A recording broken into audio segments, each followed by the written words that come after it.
আল্লাহর জমিনে আল্লাহর দ্বীনের কল্যাণ চান, নিজে পরকালে বাঁচতে চান, দ্বীনের জন্য কিছু করতে চান, নিজের জীবনটাকে আল্লাহর জন্য ডেডিকেট করতে চান, প্রথম কাজ হচ্ছে আপনাকে পড়াশোনা করতে হবে। পড়াশোনা ছাড়া আপনি কিচ্ছু করতে পারবেন না। এবং এই পড়াশোনা মানে এই না যে আপনাদের সবাইকে মাদ্রাসায় ভর্তি হতে হবে, এমন নয় ব্যাপারটা।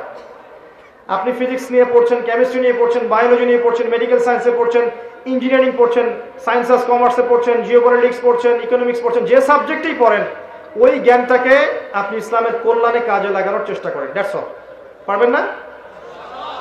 একজন অর্থনীতিবিদ তিনি ইসলামের খেদমত করতে পারেন না, একজন ডক্টর দিনের খেদমত করতে পারেন না, একজন ইঞ্জিনিয়ার দিনের খেদমত করতে পারে না।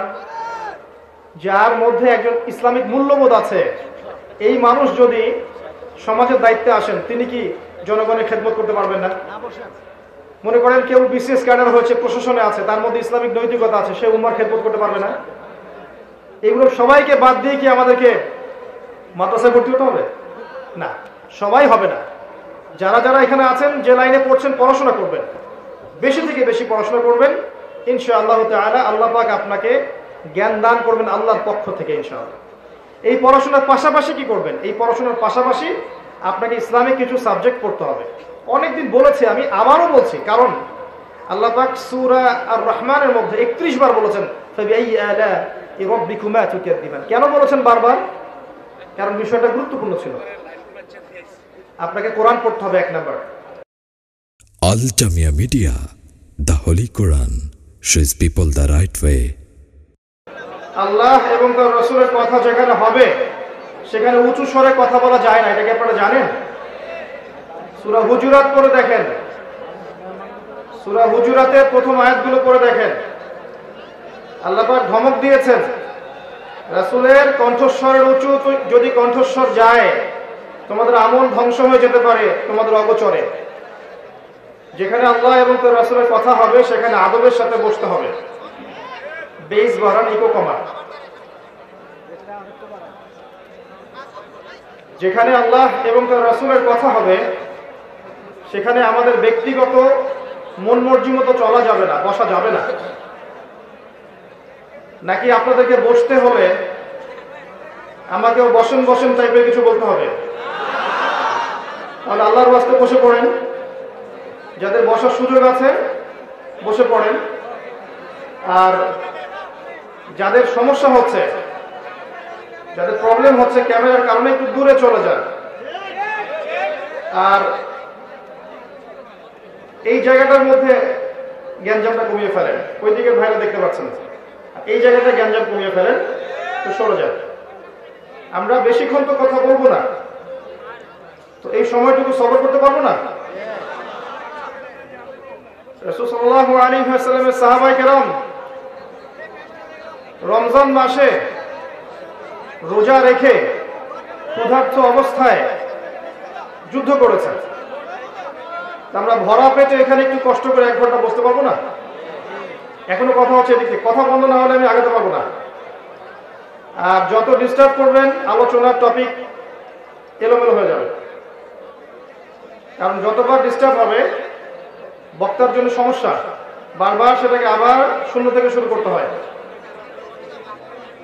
আরো বাড়ান, বেস বাড়ান, ইকো কমায় দেন। আমরা কি শুরু করব?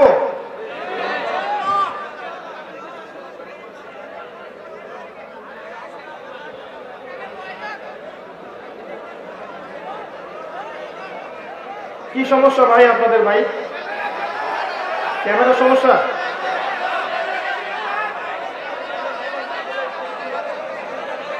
আচ্ছা, ওখানে দাঁড়ায় আমার কথা শোনেন, আমাকে না দেখলেও চলবে, আমার কথা শোনেন। এখানে কি মা বোনরা আছে? আছে? মহিলা প্যান্ডেল আছে? তারা কি আমাকে দেখতে পাচ্ছে? আমার কথাটা শোনাটাই বড় কথা।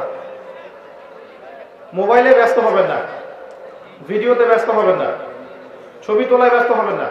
এই কাজগুলোতে ব্যস্ত থাকলে আপনার এখানে আসার বরকত কমে যাবে এবং আমার আলোচনার বরকতটাও কমে যাবে। এগুলোর যেমন উপকারিতা আছে, এগুলোর উপকারিতা হচ্ছে ক্ষতি অনেক বেশি। আর এগুলোর ক্ষতি যখন আসে ওই ক্ষতি পূরণ করার সামর্থ্য আমাদের থাকে না।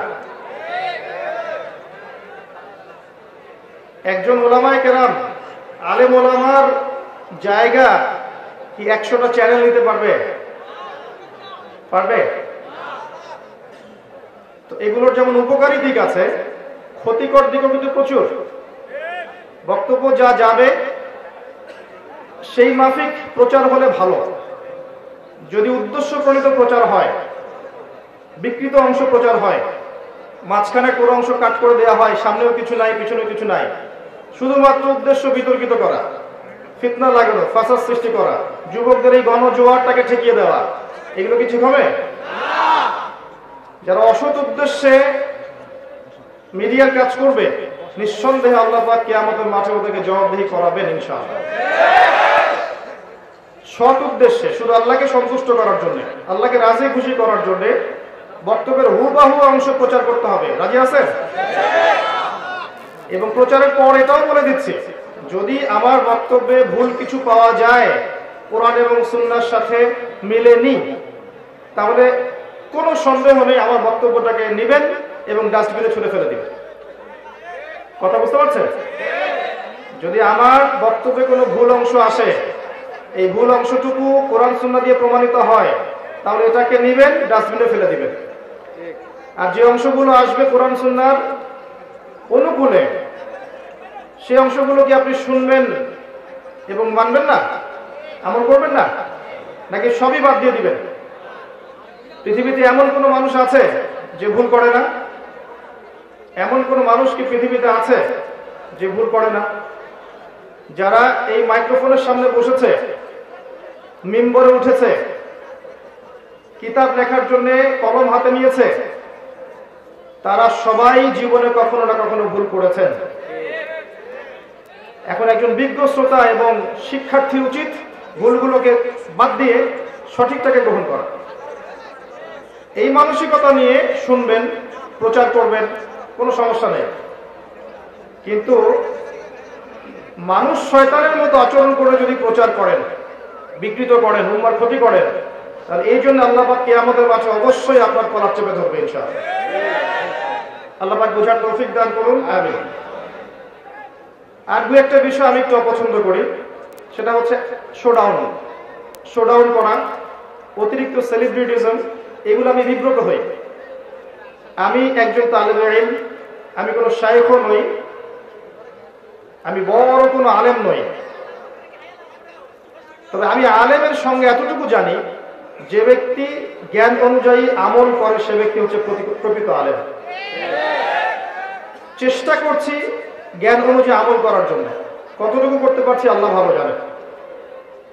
তবে বেশি বাড়াবাড়ি বা অতিরিক্ত আবেগ, শোডাউন, আইওয়াশ, এই জিনিসগুলো আমি বিব্রত হই। ছবির বিষয় বলেন, ভিডিওর বিষয় বলেন, ঠিক আছে, যে রাস্তা আমি পার করে আসলাম এখানে, এগুলো আমি একটু বিব্রত হই। পলিটিক্যাল মানুষরা হয়তো এগুলোতে উৎফুল্ল হতে পারে, আমি উৎফুল্ল হই না। আমি কোনো পলিটিক্যাল পার্সন নই, আমি আপনাদের ভাই, একজন তালেবে ইলম, এতটুকু আমার পরিচয়। যে জ্ঞানটুকু কোরআন সুন্নাহ থেকে শিখেছি আপনাদের সাথে শেয়ার করতে পারবো। এর ভালো অংশটুকু নেবেন, মন্দ অংশটুকু যদি প্রমাণিত হয় যে এটা ভুল, এটাকে ডাস্টবিনে ফেলে দিবেন। এভাবেই কথা বলতেন ইমামে আযম আবু হানিফা রাহিমাহুল্লাহ। তিনি এমনটাই বলেছিলেন যে আমার কোনো কথা যদি কোরআন এবং সুন্নাহর বাইরে যায়, আমার কথাকে ফেলে দিবে। বলেননি তিনি? আমরা তাদের উত্তরসূরি, আল্লাহ পাক কবুল করুন, আমিন। এবার আসেন আজকের এই যুবকদের এই যে কি বলবো, সাগরের ঢেউয়ের মতো সমাবেশ, এখানে আসতে পেরে আমি খুবই আনন্দিত। আল্লাহ পাকের কাছে দোয়া করছি, আল্লাহ পাক শ্রোতাদেরকে, মাহফিল কমিটি যারা মাহফিল অ্যারেঞ্জ করেছেন, শ্রম দিয়েছেন, মেধা দিয়েছেন, অর্থ খরচ করেছেন, পরিশ্রম করেছেন, যাবতীয় মানে ফি সাবিলিল্লাহ যাবতীয় পরিশ্রম করেছেন, আল্লাহ পাক এই প্রত্যেকটা মানুষের নেক হায়াত এবং হালাল রিজিককে প্রশস্ত করুন, আমিন। এখন আমি বক্তব্যের মূল অংশে যাচ্ছি, আল্লাহর ওয়াস্তে থেকে কথা বলবেন না। আমরা এখন এমন একটা বিশ্বে আছে, এমন একটা পরিবেশে বাস করছি যে পরিবেশের চতুর্দিকে এখন ফিতনা আর ফিতনা। একটু বোঝেন, আপনি ধর্মের দিকে তাকান, দেখেন মুসলিমদের তাওহীদের মধ্যে এখন শিরক ঢুকে গেছে, ঢুকে নাই? মুসলিমরা তাওহীদের মধ্যে শিরক করছে না? অনেক মুসলিম করছে। আপনি মুসলিমদের সুন্নতের দিকে তাকান, দেখবেন এখানে অনেক বেদাত ঢুকে গেছে, ঢুকে নাই? মুসলিমদের রিজিকের দিকে তাকান, দেখবেন হালালের জায়গায় অনেক হারাম চলে আসছে, আসে নাই? মুসলিম পরিবারগুলোর দিকে তাকিয়ে দেখেন, পরিবারের কাঠামোগুলো দিন দিন ভেঙে যাচ্ছে না? হৃদ্যতা, ভালোবাসা কমে যাচ্ছে না? পরিবারের মধ্যে শিরক, পরিবারের মধ্যে বেদাত, পরিবারে হারাম রিজিক, হারাম আকীদা, পরিবারের সন্তানরা মানুষ হচ্ছে পশ্চিমা সংস্কৃতিতে, পরিবারের মেয়েরা বেশিরভাগই কথা বলছি ইল্লা মাশাআল্লাহ পর্দার ধার ধারছে না। পরিবারের যুবকরা জানে না তাদের জীবনের উদ্দেশ্য কি। পরিবারের কর্তা উপার্জনের সময় খেয়াল করছে না হালাল না হারাম। পরিবারের উদ্দেশ্য দুনিয়া, দুনিয়া এবং দুনিয়া। পরিবারের কাঠামোগুলো ভেঙে যাচ্ছে না? অপসংস্কৃতি ঢুকছে, পরিবারে ডিভোর্স বাড়ছে, বিবাহ বিচ্ছেদ বাড়ছে, পরিবারের মধ্যে জিনা বাড়ছে, পরকীয়া বাড়ছে, এই সমস্যাগুলো হচ্ছে না? আপনি ইকোনমির দিকে তাকান, অর্থনীতির দিকে তাকান, ইসলামিক ইকোনমিক সিস্টেমের জায়গায় সুদ এখন অক্টোপাসের মতো খেয়ে ফেলছে না? উপর থেকে নিয়ে নিচ পর্যন্ত সুদ ভিত্তিক সিস্টেম নয় কি? নবী সাল্লাল্লাহু আলাইহি ওয়াসাল্লাম 4 শ্রেণীর মানুষকে অভিশাপ করেননি? যে সুদ খায়, যে সুদ দেয়, যে সাক্ষী থাকে এবং যে লিখে রাখে। আল্লাহ পাক কি বলেননি কোরআনে? ইত্তাকুল্লাহ, আল্লাহকে ভয় করো, ওয়া যারু মা বাকিয়া মিনার রিবা, সুদের অবশিষ্ট অংশ ছেড়ে দাও। ওয়া ইন লাম তাফআলু, তোমরা যদি না ছাড়ো, ফাযরু বিহারবিন মিনাল্লাহি ওয়া রাসূলিহি, তাহলে আল্লাহ এবং তার রাসূলের সাথে যুদ্ধের ঘোষণা শুনে রাখো। আল্লাহ কোরআনে বলেছেন রিবা বা সুদ হচ্ছে আল্লাহ এবং তার রাসূলের সাথে যুদ্ধ করার মতো পাপ। উচিত ছিল আল্লাহ এবং তার রাসূলের পক্ষে যুদ্ধ করা। রিবার মধ্য দিয়ে আমরা আল্লাহ এবং তার রাসূলের বিপক্ষে যুদ্ধ করছি। মুসলিম ইকোনমিক সিস্টেমের মধ্যে এগুলো ঢুকে যায়নি? এগুলোকে ফিতনা নয়? নবীজি কি বলেননি 1 দিরহাম সুদ খেলে 36টা মেয়ের সাথে জিনা করা হয়? সহিহ বুখারীর মধ্যে আছে। নবী করিম সাল্লাল্লাহু আলাইহি ওয়াসাল্লাম কি বলেননি যে সুদের 73টা পাপের শাখা আছে, কোন বর্ণনায় 70টা শাখা আছে, তার সর্বনিম্ন শাখা হলো নিজের মায়ের সাথে জিনা করা? এই বিষয়গুলোকে মুসলিমদের মধ্যে ঢুকে যায়নি? তাহলে ধর্মের মধ্যে শিরক দেখেন, তাওহীদের মধ্যে শিরক, সুন্নতের মধ্যে বেদাত, হালালের মধ্যে হারাম, বস্তুবাদিতা, দুনিয়ামুখী, পরকাল ভুলে যাওয়া একটা জাতি, বেপরদামি, বেহায়াপনা, মাদক, ক্যাসিনো, জুয়া, পর্নোগ্রাফি, হারাম রিলেশনশিপ, ফ্রি মিক্সিং, এই যে ফেমিনিস্ট রেগুলেশন, এগুলো কি মুসলিম সমাজে চলছে না? চতুর্দিক থেকে আপনি ফিতনার মধ্যে আছেন না? প্রথমে বুঝতে হবে যে আপনি আমি মুসলিমরা এখন কোন অবস্থার মধ্যে আছে। এই গেল আমাদের ভিতরের কথা। ভিতরে আরো কথা আছে। আমরা মুসলিম একটা জাতি না? আমরা মিল্লাতে আবিকুম ইব্রাহিম, তাই না? ওয়া সাম্মাকুমুল মুসলিমিন, তাই না? আমরা এক মুসলিম জাতি, ইউনাইটেড মুসলিম কমিউনিটি। তো ইউনাইটেড মুসলিম কমিউনিটির মধ্যে এখন হাজারটা দল হয়ে গেছে না? প্রত্যেকটা দল বলছে আমি সঠিক, আমি সহি, আমি জান্নাতে যাব, তোমার লিস্ট লাগলে আমার কাছ থেকে নাও। ব্যাপারটা এমন না? সবাই নিজেকে হকপন্থী দাবি করছে। কুল্লু হিজবিন বিমা লাদাইহিম ফারিহুন। আল্লাহ পাক বলেছেন ওয়ালা তাকুনু মিনাল মুশরিকিন, মুশরিকদের অন্তর্ভুক্ত হয়ো না। আল্লাযীনা ফাররাকু দীনাহুম ওয়া কানু শিয়া, কুল্লু হিজবিন বিমা লাদাইহিম ফারিহুন। তোমরা মুশরিকদের অন্তর্ভুক্ত হয়ো না যারা আল্লাহর দ্বীনটাকে কেটে টুকরা টুকরা করে ফেলে দিয়েছে। এই কাজটা আমরা করিনি?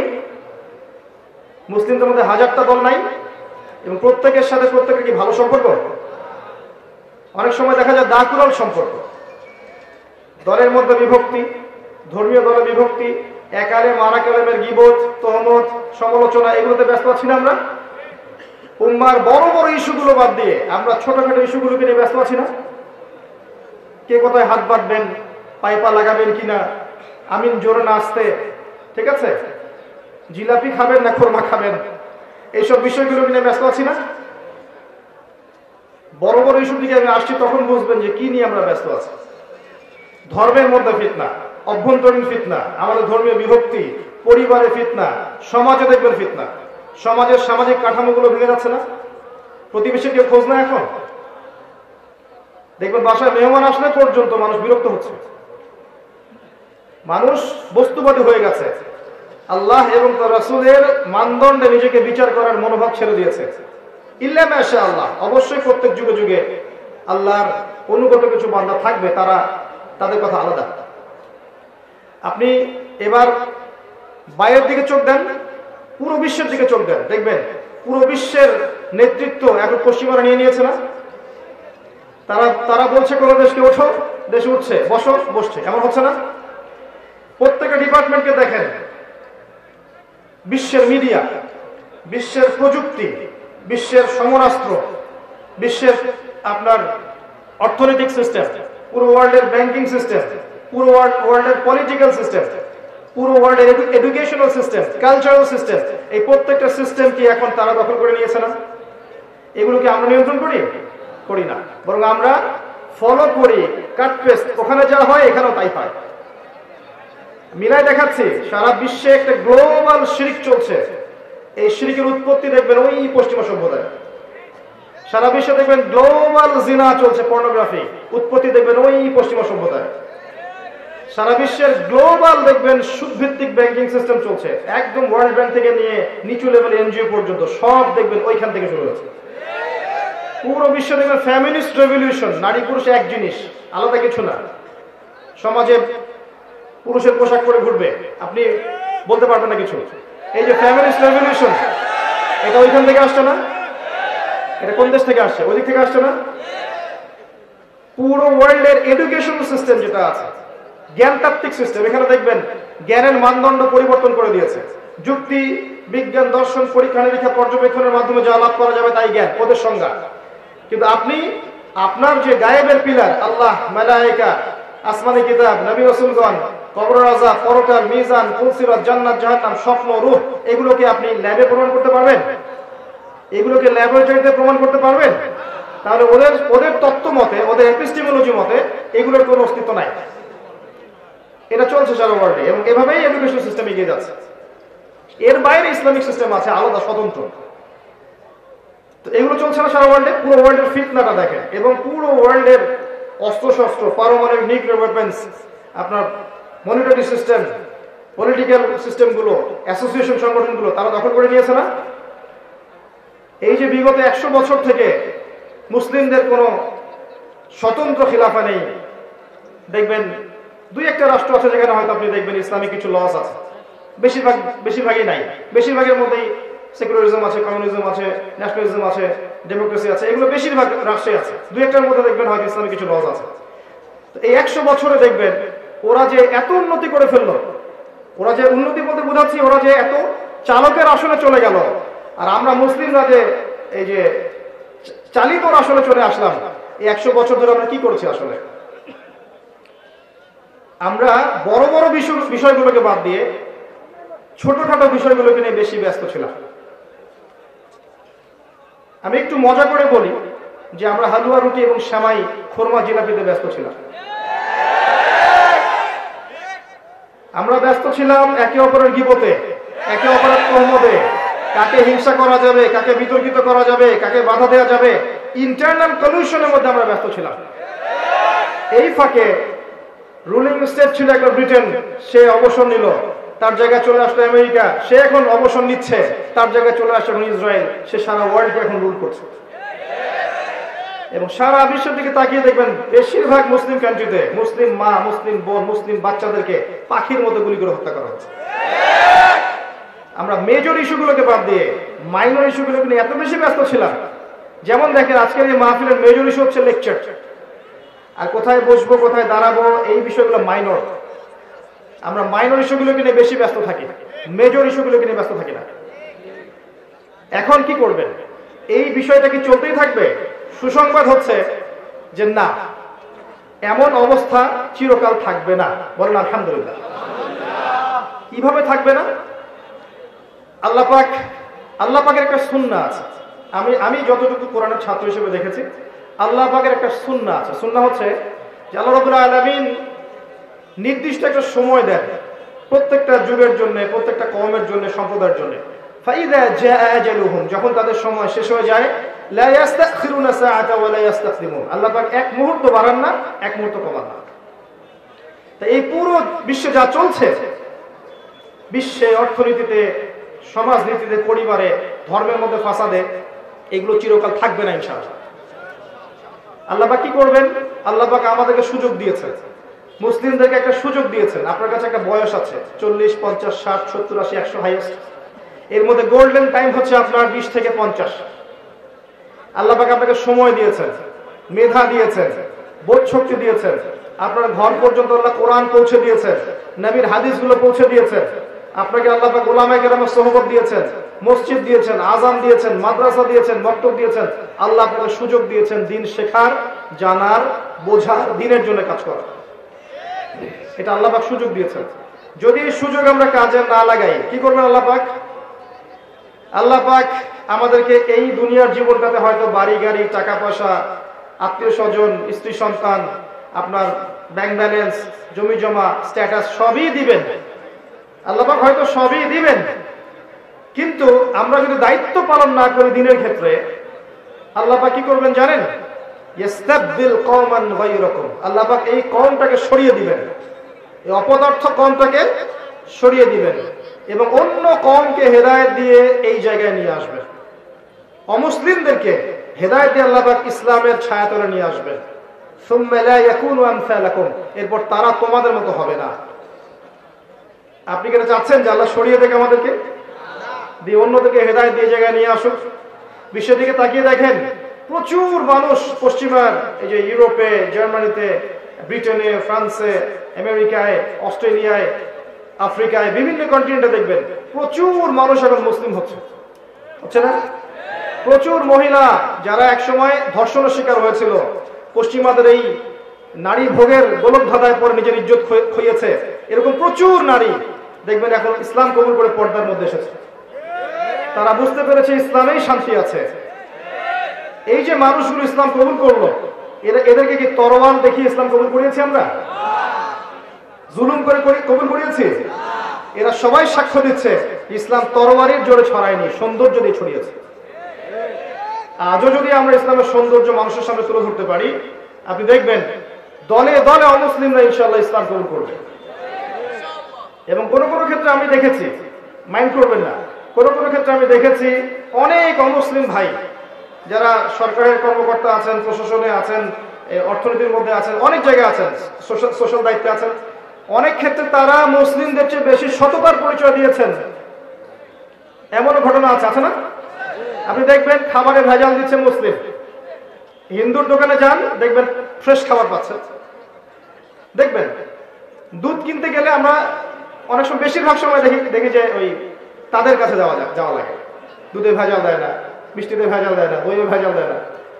খেয়াল করে দেখবেন অনেক ক্ষেত্রে তারা সততার পরিচয় দিয়েছে।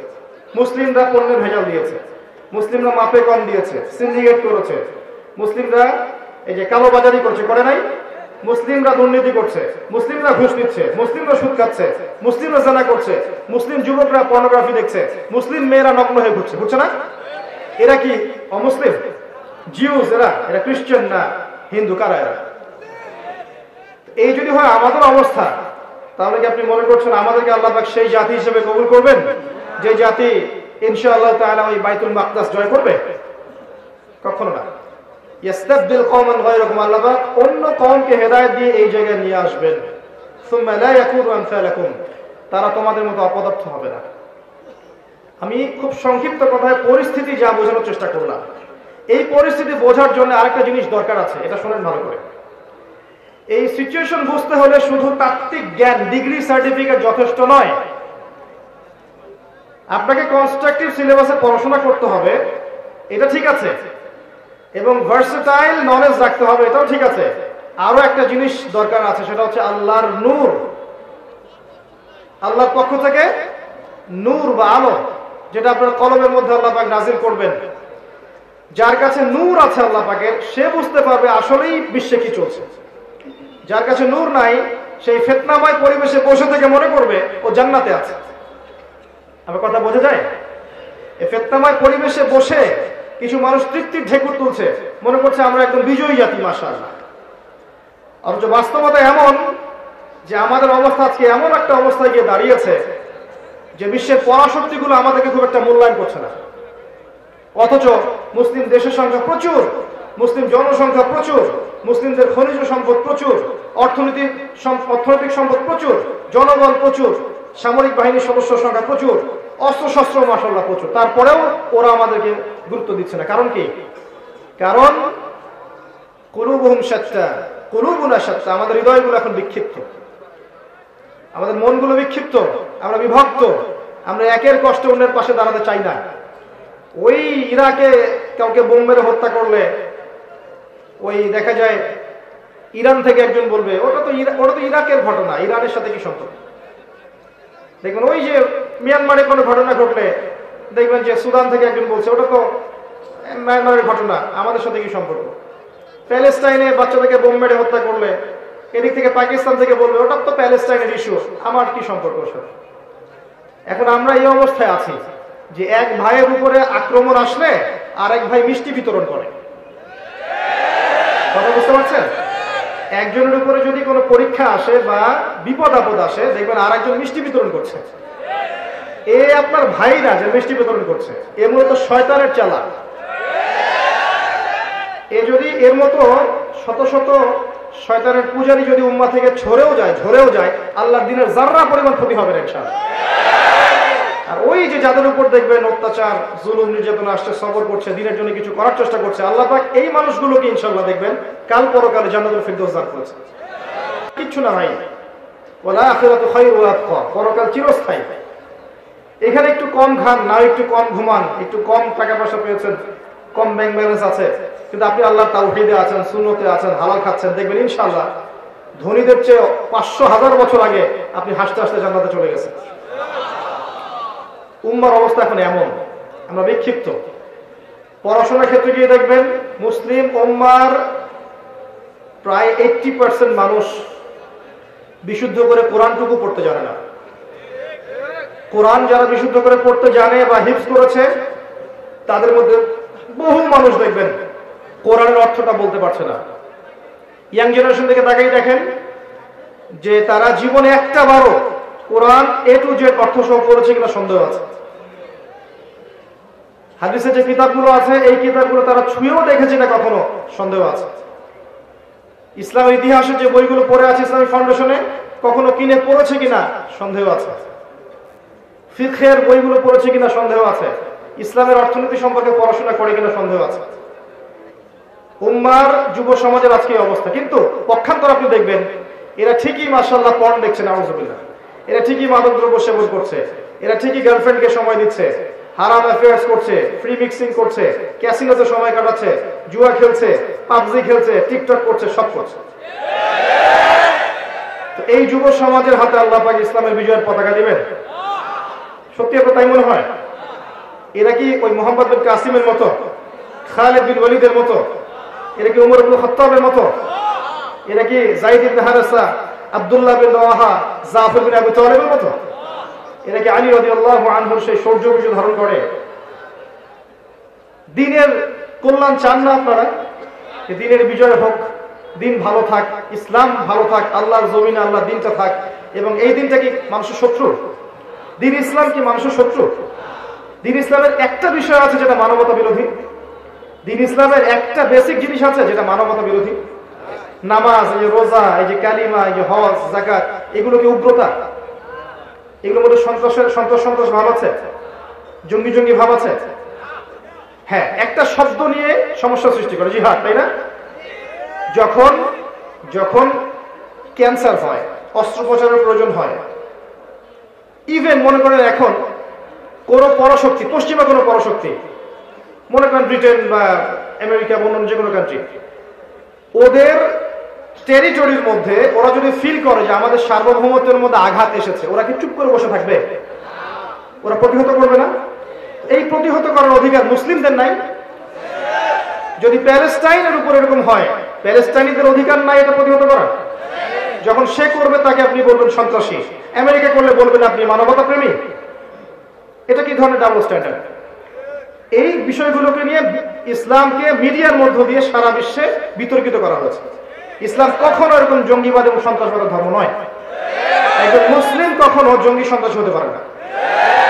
রাসূলুল্লাহ সাল্লাল্লাহু আলাইহি ওয়াসাল্লামের আদর্শ দেখে বহু অমুসলিম কাঁদতে কাঁদতে ইসলাম কবুল করেছিল। আমাদের নবী সাল্লাল্লাহু আলাইহি ওয়াসাল্লাম জীবনে একটা দিনও যুদ্ধের মাঝেও কোনো অমুসলিমকে হত্যা করেন নাই আমার জানা মতে। আমি ভুল হতে পারি, আমার জানা মতে একটা দিনও তিনি কোন মুসলিমকে গলা কেটে হত্যা করেছেন আমি কোনো নজির পাইনি এই পর্যন্ত। যদি পেয়ে থাকেন আমাকে জানাবেন। আমরা সেই নবীর উম্মাহ, ইসলামের সৌন্দর্য দিয়ে, ইসলামের মাধুর্য দিয়ে, ইসলামের সততা দিয়ে ইসলাম যুগে যুগে সারা বিশ্বের বুকে রাজত্ব করে বেরিয়েছে। এই তো বিগত 100 বছর আগেও এই যে অটোমান এম্পায়ার ছিল তখন পর্যন্ত সারা ওয়ার্ল্ডে দেখতেন ইসলামের একটা শেল ছিল না? এখন সেটা নাই। মিসকিন অবস্থায় আছেন, না কোনো ঐক্য আছে, না কোনো আমির, না কোনো ইমারা, কিছুই নাই। এর মাঝখানে কিছু কিছু আল্লাহর বান্দা বিভিন্ন জায়গায় বিশ্বে চেষ্টা করে যাচ্ছে, এতটুকুই। বিক্ষিপ্ত হবে, তবে এই অবস্থা চিরকাল থাকবে না ইনশাআল্লাহ। কি হবে সামনে আল্লাহ ভালো জানেন। আল্লাহু আ'লামু বিস-সাওয়াব। সামনে মুসলিমদের উপরে নির্যাতন, নিপীড়ন বলেন, সংকুচিত হওয়া বলেন, এটা বাড়তে পারে, বাড়ার সম্ভাবনা আছে।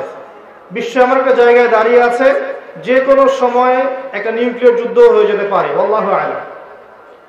আমি নতুন একটা কথা বলতে যাচ্ছি, এটা আগে কখনো বলিনি। আমার মনে হয় কয়দিন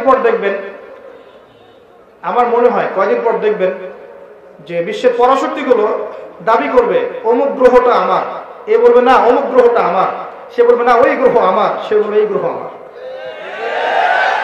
আমার কথাটা ইনশাল্লাহ ফলবে, দেখে নিয়ে।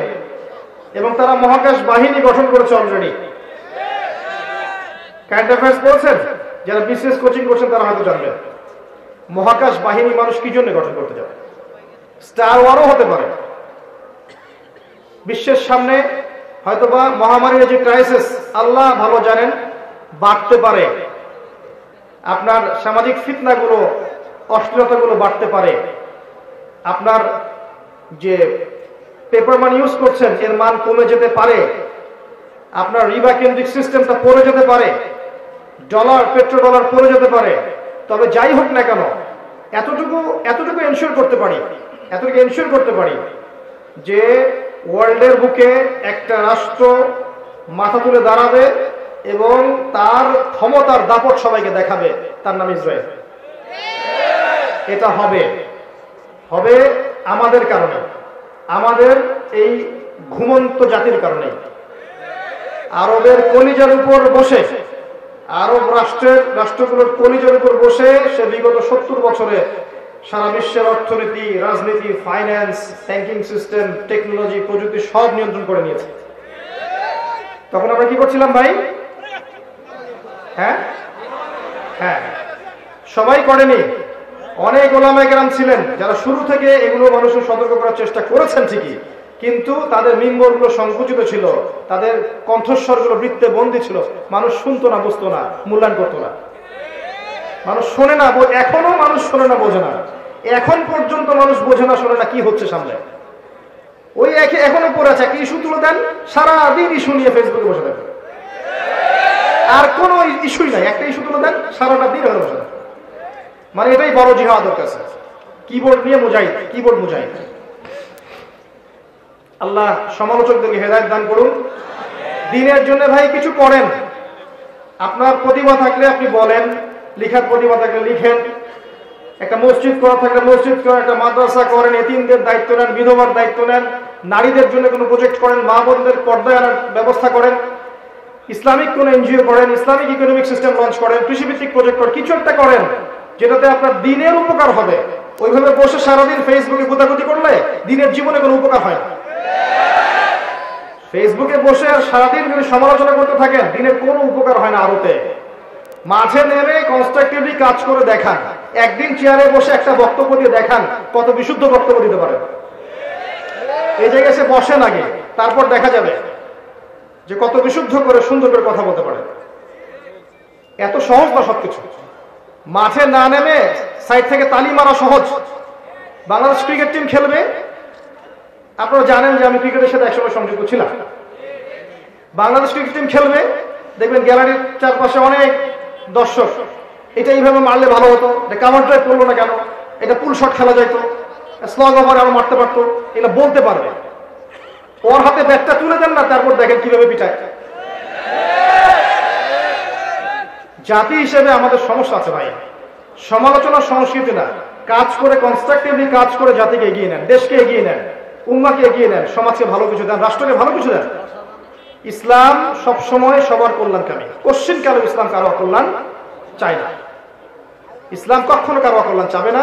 হয়তো আপনি বুঝতে ভুল করছেন, না হলে কিছু মানুষ ইসলামকে বিতর্কিত করছে, কিছু মানুষ ইসলামকে ইচ্ছাকৃতভাবে উদ্দেশ্যপরিতভাবে বিতর্কিত করছে। আল্লাহ পাক এই ফিতনা ফাসাদ থেকে আমাদের যুব সমাজকে হেফাজত করুন। আমাদের ওলামায়ে কেরামদের মাঝে আল্লাহ পাক ঐক্য দান করুন। আল্লাহ পাক আমাদের মধ্যে আপোষে হিংসা, বিদ্বেষ, গীবত, তমুদের সংস্কৃতি বর্জন করার তৌফিক আল্লাহ পাক দান করুন। ঐক্যবদ্ধ হয়ে একটা দেশ, একটা রাষ্ট্র হিসেবে, উম্মাহ হিসেবে ইসলামকে, এই বাংলাদেশকে এগিয়ে নিয়ে যাওয়ার তৌফিক আল্লাহ পাক আমাদেরকে দান করুন। আমিন। তো এখন এই সিচুয়েশনে আপনি কি করতে পারেন? আপনার আবার করণীয় কি? সামনে যা হতে যাচ্ছে আমি একটা এস্টিমেট করতে চাই। ইনশাআল্লাহ তাআলা, ইনশাআল্লাহ আযজা ওয়া জাল, ঈসা ইবনে মারইয়াম আসবেন। কবে আসবেন, কত সালে আসবেন, কি করবেন আমি জানি না, এবং জীবনে আমি কখনো বলিও নি এত সালে আসবেন। বক্তব্য তো পুরো কখনো শুনবেই না, একটা অংশ শুনে ওটা নিয়ে বিতর্কিত করা শুরু করবে। কে জানে কত সালে আসবে? কেউ বলতে পারবে? কখনো বলতে পারবে না। কিন্তু আসবে যে আপনি কি অস্বীকার করতে পারেন? ঈসা আলাইহিস সালাম এসে কি হাই কমোড ইউজ করবেন? কাঁটা চামচ দিয়ে খাবেন? আমাদেরকে ওই যে পশ্চিমারা যেমন সভ্যতা শেখায়, ওরা মনে করে যে ওরা হচ্ছে সভ্য আর আমরা অসভ্য, ওরা তাই মনে করে। ওরা টিস্যু পেপার ইউজ করা শেখায় পানির বদলে, তারপরে হাই কমোড ইউজ করা শেখায়, তারপর ওদের মধ্যে গেট আপ শেখায়। মানে সবাই ওদের ফটোকপি হতে হবে আর কি। যতক্ষণ ফটোকপি হচ্ছেন না, আপনি ইউ আর নট সিভিলাইজ, আপনি আনসিভিলাইজড ওদের বক্তব্য অনুসারে। ঈসা ইবনে মারইয়াম কাঁটা চামচ দিয়ে খাবেন না, হাত দিয়েই খাবেন। তিনি মাটিতে বসেই খাবেন ইনশাআল্লাহ, এবং তিনি আঙ্গুল চাটবেন, প্লেট চাটবেন ইনশাআল্লাহ। তখন তাকে শেখাতে আসবেন যে সভ্যতা কাকে বলে। যাই হোক, ঈসা ইবনে মারইয়াম হচ্ছে শেষ জামানার সবচেয়ে ভাইটাল ক্যারেক্টার।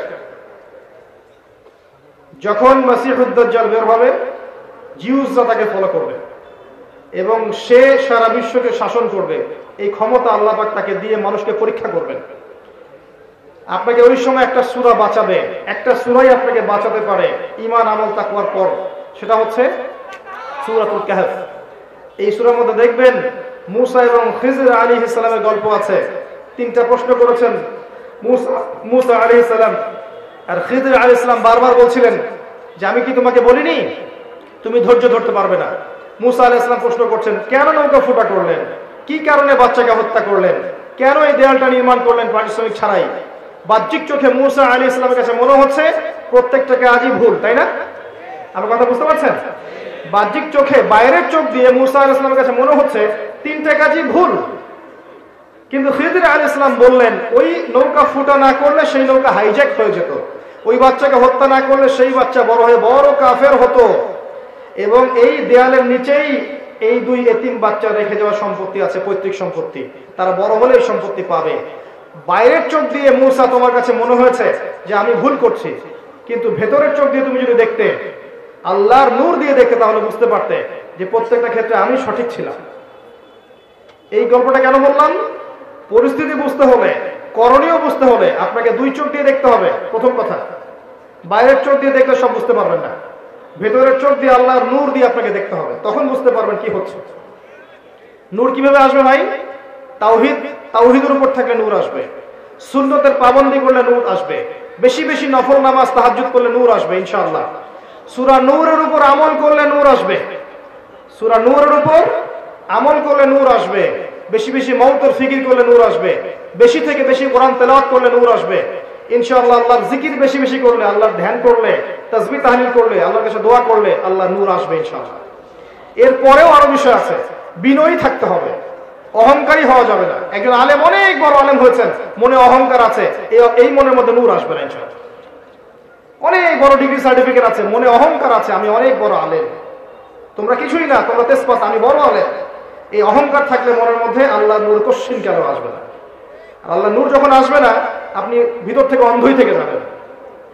আল্লাহ নূর যখন আসবে না, তখন ভেতর থেকে আপনি অন্ধ থেকে যাবেন। ইবলিসের অনেক জ্ঞান ছিল, মনের মধ্যে বিনয় ছিল না, অহংকার ছিল, আল্লাহ নূর দেন নাই, অভিশাপ করে দিয়েছেন। অতএব শুধু জ্ঞান নয়, বিনয় দরকার, অহংকার মুক্ত মন দরকার, সবার কল্যাণকামী হন, সবাইকে ভাই মনে করেন, ভালোটুকু নেওয়ার চেষ্টা করেন, খারাপটা ছেড়ে দেন, সমস্ত উম্মার কল্যাণকামী হয়ে যান। গীবতের, তোহমতের, অহংকারের, রিয়ার এসব সংস্কৃতি বর্জন করেন, মনটা পবিত্র করেন। কদ আফলাহা মান যাক্কাহা ওয়া কদ খাবা মান দাসাহা। আল্লাহ নূর আসবে ইনশাআল্লাহ তাআলা। তখন দেখবেন আপনি আল্লাহর চোখ দিয়ে দেখছেন, আল্লাহর কান দিয়ে শুনছেন, পরিস্থিতি আপনি বুঝতে পারছেন এবং কি করতে হবে আপনি নিজেই বুঝতে পারছেন ইনশাআল্লাহ। যখন বুঝতে পারবেন তখন নিজে আগে সতর্ক হবেন, পরিবারকে সতর্ক করবেন, তারপর আপনার সাধ্য অনুযায়ী আপনি সমাজে দাওয়াতি কাজ করবেন। মধ্যমপন্থী থাকবেন, শৈথিল্যবাদী হবেন না, চরমপন্থী হবেন না। ইসলামে চরমপন্থারও যেমন স্থান নাই, এই শৈথিল্যবাদিতারও স্থান নাই।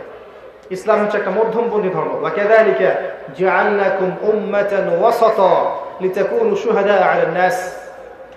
কয়েকটা পয়েন্ট বলে শেষ করছি। প্রথম কাজ, স্পেশালি বলছি আমি কথাগুলো ইয়াং জেনারেশনকে, যারা তোমরা আমার ভাই এখানে বসে আছো, ইয়াং জেনারেশন যারা আছো, আমাদের মা বোন যারা আছে, যাদের মধ্যে তরুণীরা আছে, যুবতীরা আছে, তাদেরকে বেশি ফোকাস করতে বলছি। কারণ যারা বার্ধক্যে চলে গেছে তাদের বয়স এক সময় শেষ হয়ে যাবে, রিসেন্টলি শেষ হয়ে যাবে। যারা যৌবনকালে আছেন তাদের ইনশাআল্লাহ আগামী 10, 20, 30, 40 বছর বেঁচে থাকার সুযোগ আছে, আল্লাহ যদি চান। যুবতীদের আছে, এবং আমাদের পরবর্তী প্রজন্ম, আমাদের যে বাচ্চা কাচ্চা যারা আছে, ছেলেমেয়েরা, এদের দিকে বেশি ফোকাস করে। এই দুইটা জেনারেশনকে টার্গেট করে আমি কথা বলছি। এক নাম্বার, আল্লাহর জমিনে আল্লাহর দ্বীনের কল্যাণ চান, নিজে পরকালে বাঁচতে চান, দ্বীনের জন্য কিছু করতে চান, নিজের জীবনটাকে আল্লাহর জন্য ডেডিকেট করতে চান, প্রথম কাজ হচ্ছে আপনাকে পড়াশোনা করতে হবে। পড়াশোনা ছাড়া আপনি কিচ্ছু করতে পারবেন না। এবং এই পড়াশোনা মানে এই না যে আপনাদের সবাইকে মাদ্রাসায় ভর্তি হতে হবে, এমন নয় ব্যাপারটা। আপনি ফিজিক্স নিয়ে পড়ছেন, কেমিস্ট্রি নিয়ে পড়ছেন, বায়োলজি নিয়ে পড়ছেন, মেডিকেল সায়েন্সে পড়ছেন, ইঞ্জিনিয়ারিং পড়ছেন, সায়েন্স কমার্সে পড়ছেন, জিওপলিটিক্স পড়ছেন, ইকোনমিক্স পড়ছেন, যে সাবজেক্টেই পড়েন, ওই জ্ঞানটাকে আপনি ইসলামের কল্যাণে কাজে লাগানোর চেষ্টা করেন। That's all. পারবেন না?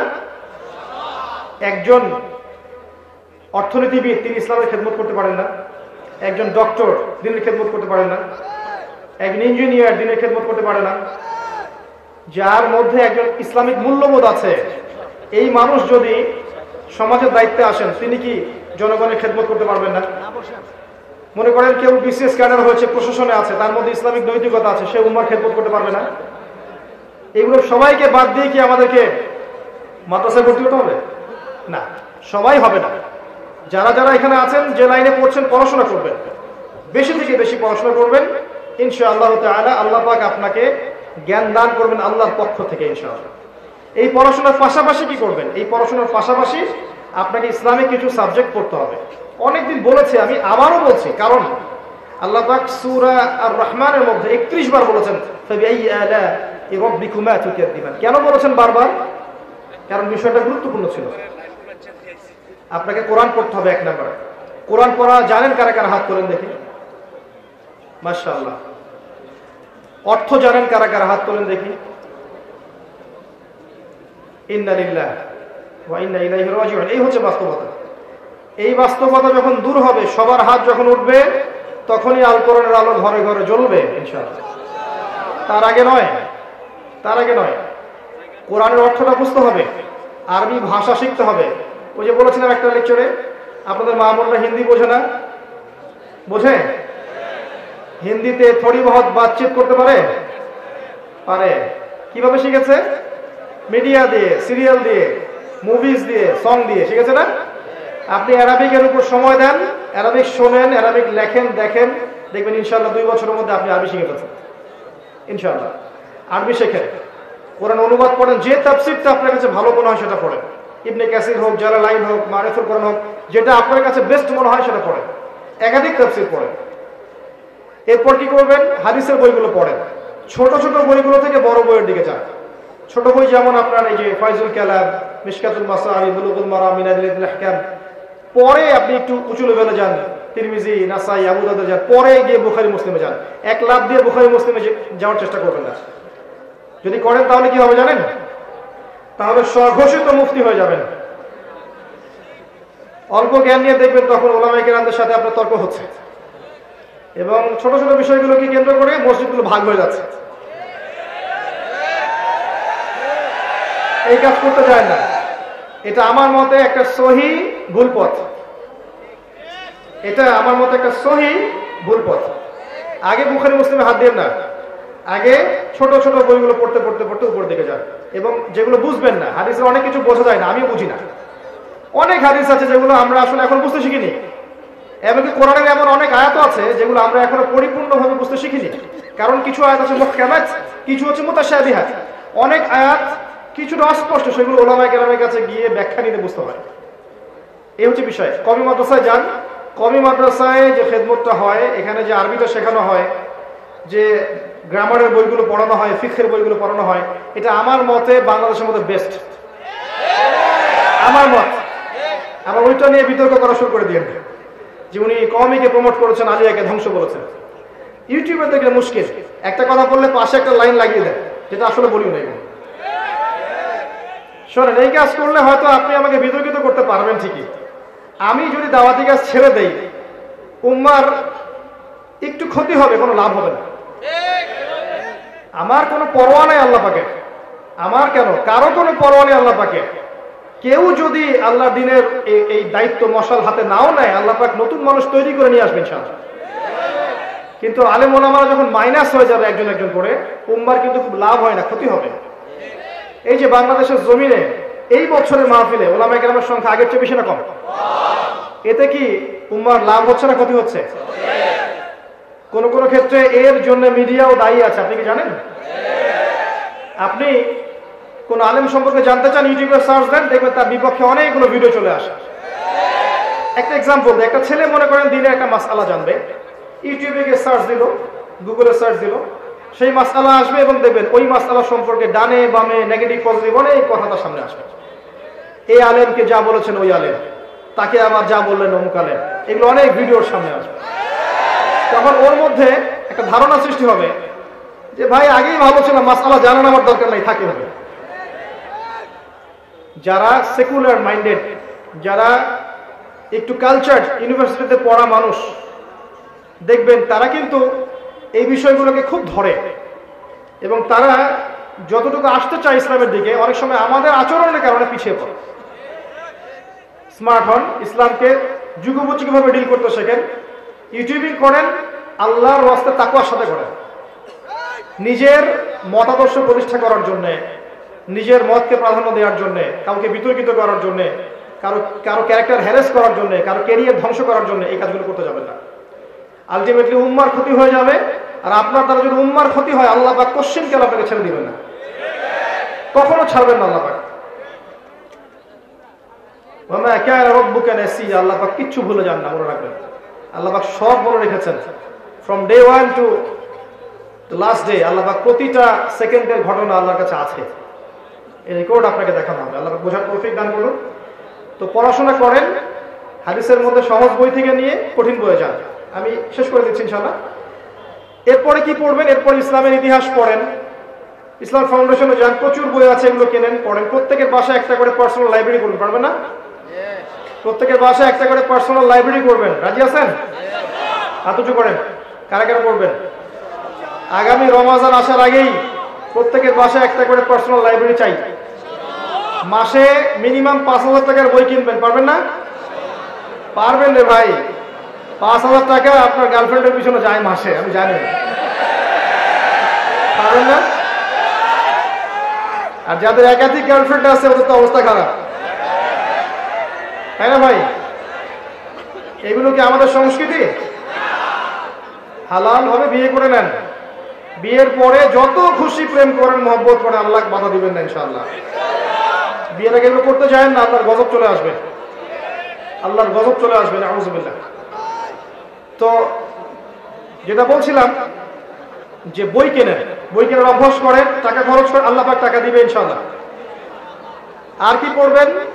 সিরাত পড়েন, নবী সাল্লাল্লাহু আলাইহি ওয়াসাল্লামের জীবনী পড়েন, নবী সাল্লাল্লাহু আলাইহি ওয়াসাল্লামের জীবনী পড়েন।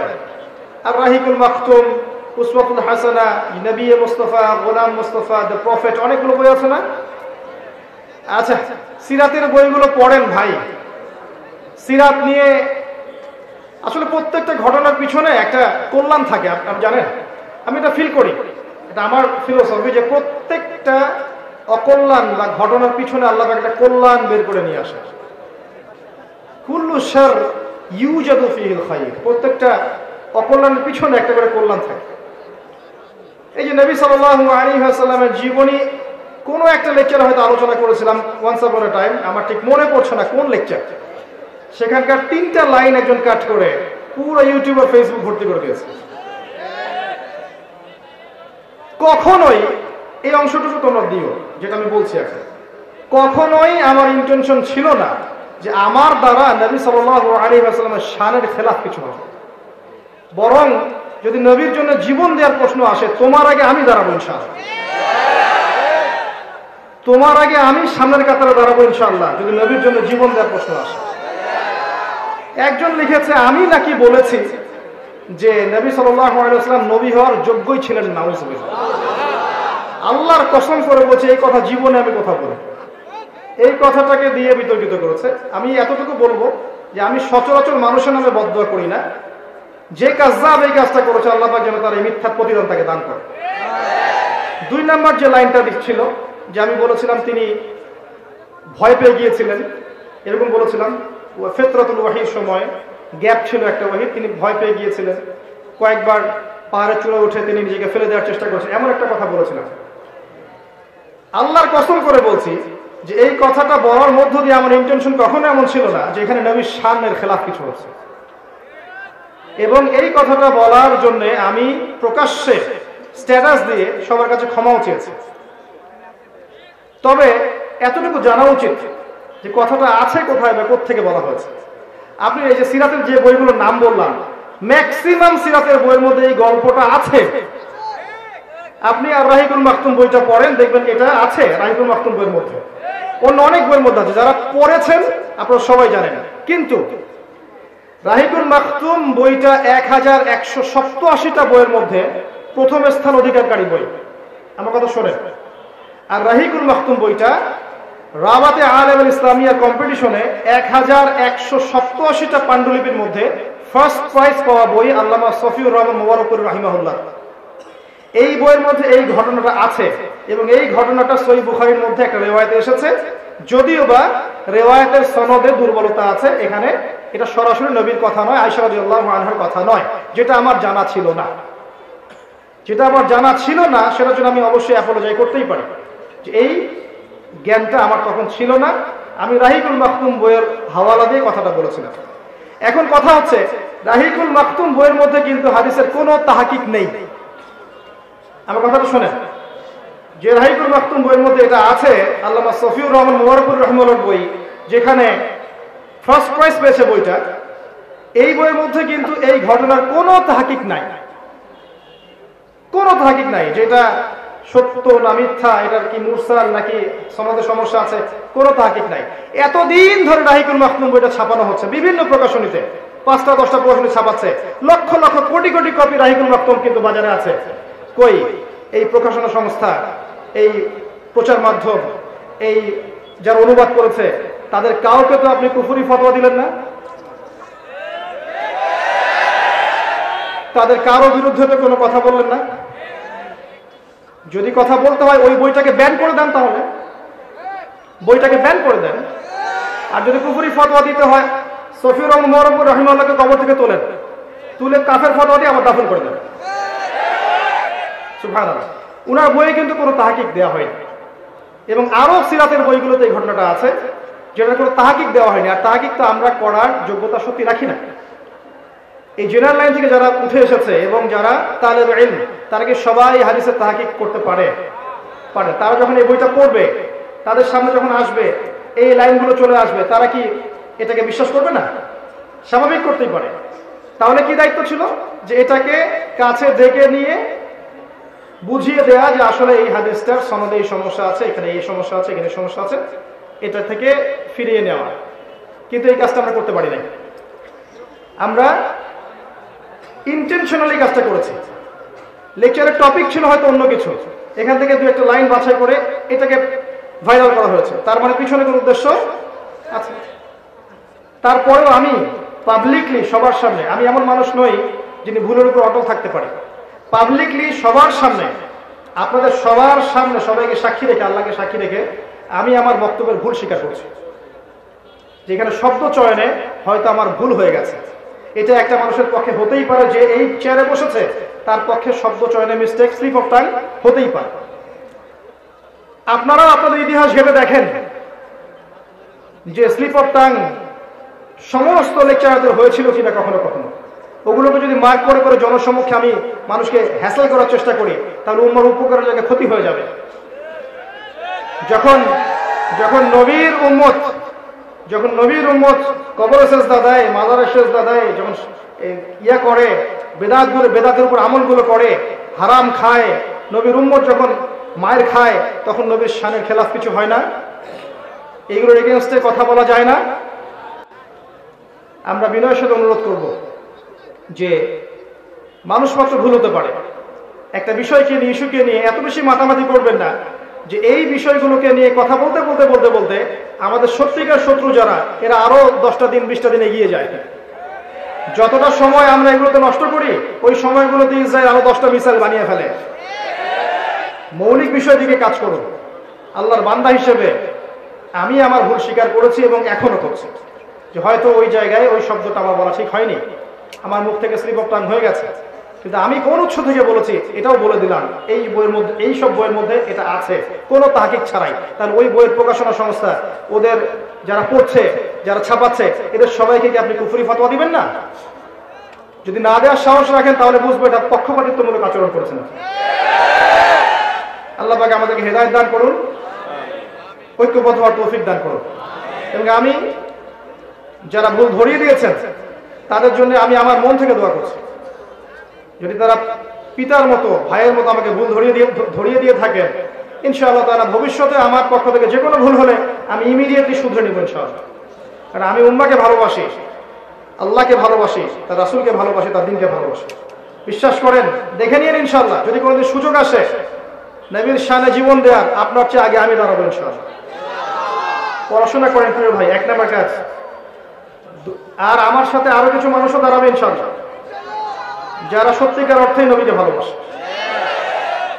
2 নাম্বার, যারা অনুযায়ী আমল করে। কোন কোন সাবজেক্ট পড়তে বলেছি? কোরআন, হাদিস, ফিকহ, সিরাত, ইতিহাস, ইসলামিক অর্থনীতি, জিওপলিটিক্স, এবং জেনারেল লাইনে যারা পড়ছেন এটা পড়বেন। এরপর জানা অনুযায়ী আমল করবেন। পারবেন না? যতটুকু জানেন এই অনুযায়ী আমল করবেন। এই যে চেয়ারে বসে কথা বলছি, সবচাইতে ডেঞ্জারাস জায়গায় বসে আছি আমি যা বলছি যদি আমি আমল না করতে পারি, কালকে দেখবেন জাহান্নামে আমি চলে গেছি, নাউযুবিল্লাহ। জাহান্নাম উদ্বোধন করা হবে এমন কিছু মানুষদেরকে দিয়ে যার মধ্যে আলেমও আছে। মানুষ বড় আলেম বলবে, বড় কারি বলবে, হাফেজ বলবে, এই জন্য জ্ঞান চর্চা করেছিল, আল্লাহ পাক জাহান্নামে দিয়ে দিবেন। এমন মানুষ আছে জাহান্নামে নাড়ি ভুড়ি বের হয়ে যাবে, চারপাশে ঘুরতে থাকবে। মানুষ এসে বলবে, কি হয়েছে তোমার, কি আমল করেছিলে? সে বলবে, আমি কুনতু আমরু বিল মারুফ, আমি মানুষের সৎ কাজে আদেশ করতাম, কিন্তু আমি সেটা করতাম না। আমি মানুষকে অসৎ কাজ থেকে নিষেধ করতাম, আবার সেটাই নিজেই করতাম। এমন মানুষও জাহান্নামে যাবে, যার দুর্গন্ধে জাহান্নামে টিকতে পারবে না। নবী সাল্লাল্লাহু আলাইহি ওয়াসাল্লাম বলেছেন, সে হচ্ছে এমন ব্যক্তি যে তার ইলম দিয়ে উপকৃত হতে পারে নাই, জ্ঞান অনুযায়ী আমল করতে পারে নাই। তাই যারা বসে আছে এই চেয়ারে, যারা দিন প্রচার করছে, তাদের আরো তাকওয়াবান হওয়া উচিত, মুত্তাকি হওয়া উচিত, জানা অনুযায়ী আমল করা উচিত। আল্লাহর আসনে বসে কাউকে জাজ করা উচিত না। ফালা তুযাক্কু আনফুসাকুম ওয়া আ'লামু বিমান ইত্তাকা, তোমরা নিজেদেরকে নিয়ে আত্মপ্রশংসা করো না, আল্লাহ ভালো জানেন কে তোমাদের মধ্যে তাকওয়াবান। অতএব জানা অনুযায়ী আমল করার চেষ্টা করি। আল্লাহ আমাকে তৌফিক দেখ, আল্লাহ পাক আপনাদের সবাইকে তৌফিক দান করুন। এর জন্য সবচেয়ে সহজ বুদ্ধি হচ্ছে 24 ঘন্টায় নবী সাল্লাল্লাহু আলাইহি ওয়াসাল্লামের সুন্নতের উপর আমল করা। পারবেন না ইনশাআল্লাহ? ইনশাআল্লাহ। একমাত্র ব্যক্তি যে আপনার জন্য কেঁদেছে, আপনাকে ভাই বলেছে, হাউজে কাউসারে দাঁড়িয়ে থাকবেন আপনার জন্য পানির গ্লাস হাতে নিয়ে, যিনি আপনার জন্য সুপারিশ করবেন, আল্লাহর কাছে সিজদায় পড়ে যাবেন, কবিরা গুনাহগার মুসলিমদেরকে সুপারিশ করে জান্নাতে নিয়ে যাবেন, একমাত্র মানুষ মুহাম্মদ রাসূলুল্লাহ সাল্লাল্লাহু আলাইহি ওয়াসাল্লাম। তার সুন্নত 24 ঘন্টা মেনে চলেন, আল্লাহ পাক তৌফিক এনায়েত করুন। এরপরে হালাল রিজিক খান, হারামে যায় না, সুদ ঘুষ দুর্নীতি আত্মসাতে যায় না, ছোট্ট হালাল রিজিকে থাকেন, আল্লাহ বরকত দিবে ইনশাআল্লাহ। হালাল রিজিকের ব্যবস্থা হয়ে গেলে নেককার স্ত্রীকে বিয়ে করেন, আদর্শ ইসলামিক পরিবার গড়ে তোলেন, পরবর্তী প্রজন্মকে ইসলামের জন্য গড়ে তোলেন ইনশাআল্লাহ। এরপরে আপনাকে আল্লাহ পাক যা দিয়েছেন, জান মাল সময় শ্রম এগুলোকে কাজে লাগিয়ে দিনটাকে একটু একটু করে এগিয়ে নিয়ে যাওয়ার চেষ্টা করেন। ক্ষুদ্র ক্ষুদ্র প্রচেষ্টা ইনশাআল্লাহ দেখবেন আগামীতে ইসলামের বড় বিজয় নিয়ে এসে দেবে ইনশাআল্লাহ। আর সবশেষ কথা হচ্ছে ফিজিক্যালি ফিট থাকেন, শরীরের যত্ন নেন, মনের যত্ন নেন, টেকনোলজি থেকে দূরে থাকার চেষ্টা করেন, এত বেশি ফেসবুকিং করবেন না, এত বেশি ইউটিউবিং করবেন না, মাথাটাকে রিল্যাক্স দেন, চিন্তা করার টাইম দেন, প্রকৃতির সাথে মেশেন, ঠিক আছে? পড়াশোনা করেন, মানে যান্ত্রিক হয়ে যাবেন না, মানুষ হন। আরো কাজ আছে, আপনি ভালো খাবার খাওয়ার অভ্যাস করেন, ম্যানুফ্যাকচার্ড খাবারগুলো ত্যাগ করে দেন। আপনাকে আল্লাহ যে সম্পত্তি দিয়েছেন, এই সম্পত্তিগুলো যাকাত আদায় করেন, সম্পত্তিগুলোকে সাস্টেইনেবল অ্যাসেটে পরিণত করেন। এই শব্দটা কঠিন হয়ে গেছে মনে হয়।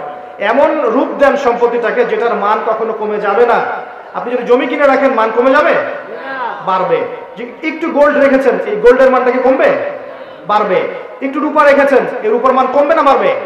ইনশাআল্লাহ বাড়বে। কিন্তু আপনি যদি তেজপাতায় রেখে দেন, মান পড়ে যাবে, আপনি শ্রম হারাবেন, আপনি শ্রম হারাবেন, আপনি মূল্য হারাবেন। এক পর্যায়ে বুঝবেন আমার কথার মর্মটা, এখন হয়তো বুঝতে পারছেন না। আরেকটা কথা বলে শেষ করছি, উম্মাহকে ঐক্যবদ্ধ করতে শেখো। সমালোচনা সংস্কৃতি নয়, গীবত তুহমত এগুলো থেকে বেরিয়ে আসেন, একে অন্যের পিছনে লাগা বন্ধ করেন, আল্লাহর ওয়াস্তে সবাই ভাই ভাই হয়ে যান, সবার ভালোটাকে গ্রহণ করে নেন, খারাপটা ছেড়ে দেন। ইনশাআল্লাহ দেখবেন ইসলামের সৌন্দর্য দিয়ে, ঐক্য দিয়ে আমরা অমুসলিমদের মন জয় করতে পারবো ইনশাআল্লাহ। এবং অ্যাজ এ নেশন, বাংলাদেশি হিসেবে, বাংলাদেশের মুসলিম হিসেবে ইনশাআল্লাহ আমাদের প্রত্যেক স্তরের মানুষ ঈমান নিয়ে, তাওহীদ নিয়ে, সুন্নত নিয়ে আগামী দিন ইসলামের পতাকা নিয়ে এগিয়ে যাবে ইনশাআল্লাহ। আল্লাহর জমিনে আল্লাহর দ্বীন আবারও কায়েম হবে ইনশাআল্লাহ। এই ফিতনাগুলো দূর হবে ইনশাআল্লাহ।